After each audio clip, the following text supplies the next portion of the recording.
é um grande orgulho pertencer a este sindicato, pertencer a esta família. Como diria a Lídia Jorge, nós somos a soma de muitas pessoas que pensam de maneira diferente, mas que estamos aqui todos juntos para lutar pelos direitos de todos nós que somos trabalhadores. E estou também muito orgulhosa porque hoje as intervenções têm falado, de facto, da política. Nós, durante muito tempo, a política fez com que nós achássemos que falar de política não era correto, não era educado, os sindicatos não deviam de falar de política. Não são outra coisa, camaradas. A política é aquilo que os governos têm dado a fazer desde muito tempo connosco, quando nos retiram as profissões, quando nos metem em 3 grupos para nos baixar os salários, para depois dizerem que não há trabalhadores que querem ir para a função pública porque recebem mal e contratam serviços exteriores. Isto é política. E nós temos, uma vez por todas, entender a política e lutar com estes trabalhadores, com esta gente que nos quer fazer crer que a política não é para nós. A política é para nós e é a política que nos gera e que nos comanda e a gente tem que a fazer reverter para o nosso lado, não sempre ao lado dos mesmos. E isto a propósito, e há tanta coisa aqui que foi dita que me puxa por coisas que nós devíamos dizer, a questão da importância do nosso sindicato. Somos um grande sindicato, camaradas. Temos 50 anos de história e estamos sempre ao lado dos trabalhadores. E isso é reconhecido, como falou aqui o nosso camarada do Xintuque. Outro exemplo que eu estou muito orgulhosa também no Conselho de hoje foi há 25 anos para aí que existe uma empresa de estacionamento onde o Estado nunca largou, teve sempre ao lado daqueles trabalhadores e agora veio uma administração, que elas vão e vêm, a gente continua cá, não é? A aturá-los. Veio uma administração que começou aqui a dividir os trabalhadores, metendo o Sintap. O que é que o Sintap fez? O Sintap foi reunir primeiro com a administração, preparar ali um acordo que era o nosso, já tínhamos nós andado a discutir, e chega-se aos trabalhadores para dizer nós já assinámos um acordo. Só que aqueles trabalhadores têm 25 anos de trabalho com o Estado e fizeram-nos meter o rabinho entre as pernas e correr lá com eles. Porque disseram onde é que vocês andaram estes anos todos. E que é isso de vir aqui apresentar um acordo que não foi discutido com os trabalhadores. Meter o rabinho entre as pernas e foram-se embora. Porque a gente tem que saber distinguir. Temos que saber distinguir aqueles que nos vêm a defender e não aqueles que vêm fazer o favor ao patrão. E esses sindicatos, como eu costumo dizer, são os cucos, vão meter os ovos nos ninhos que os outros fazem, como aconteceu com o Xintuque, que apareceram lá na reunião sem ser convidados, mas ao colo do Governo e do Presidente da Câmara apareceram lá também. Pronto, dito isto, dizer mais uma coisinha, é a história da política, que não é bom falar de política, que não convém, não é? Com isso, com esta política, vamos todos abuscando, e é a história da guerra. O que é que o sindicato tem a ver com a guerra? Já ouvi trabalhadores dizerem que a gente não devia falar nisto. Oh, camaradas, então não devemos. Então não devemos falar na paz. Então a guerra interessa a alguém. A guerra é destruição, destrói os postos de trabalho, destrói as fábricas, mata as pessoas. Então a paz não é, a guerra não interessa. Claro que sim. Claro que a guerra não interessa aos trabalhadores. Portanto, nós só temos de estar do lado da paz. Porque só essa constrói, só essa faz futuro.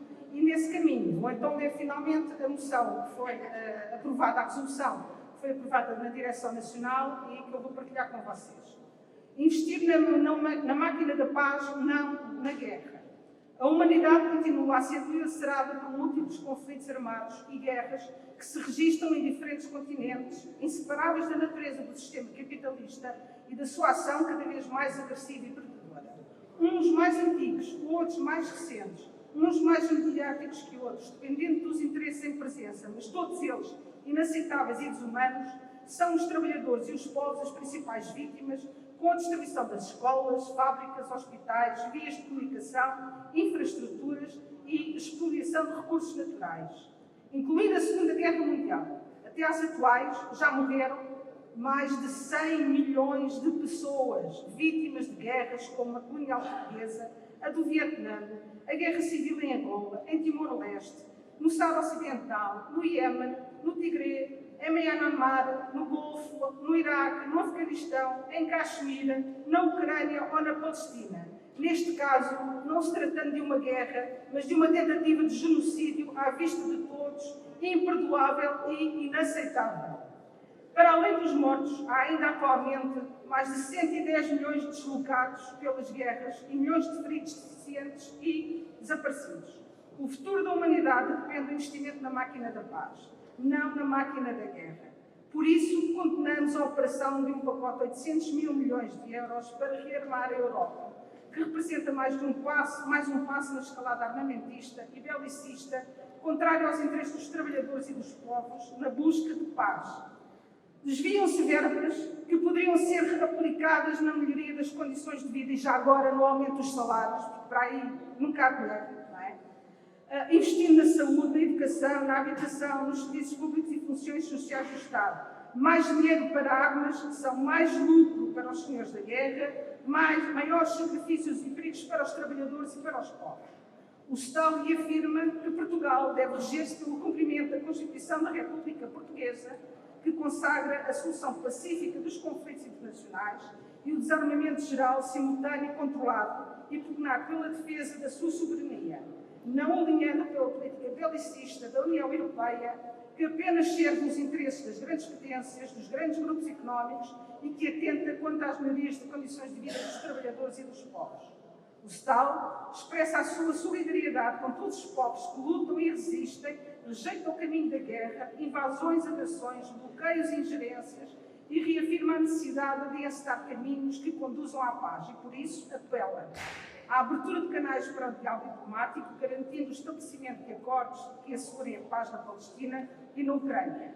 Ao governo português para que respeite e atue no quadro da Constituição, no respeito pela Carta das Nações Unidas e a Ata Final de Helsínquia, ao respeito pela vontade e autodeterminação dos povos, o direito internacional, colocando a ONU na sua função moderadora e garante da paz. Vale sempre a pena lembrar o que escreveu Bento Jesus Caraça: o que o mundo for amanhã é o esforço de todos nós determinar. E acabei de ver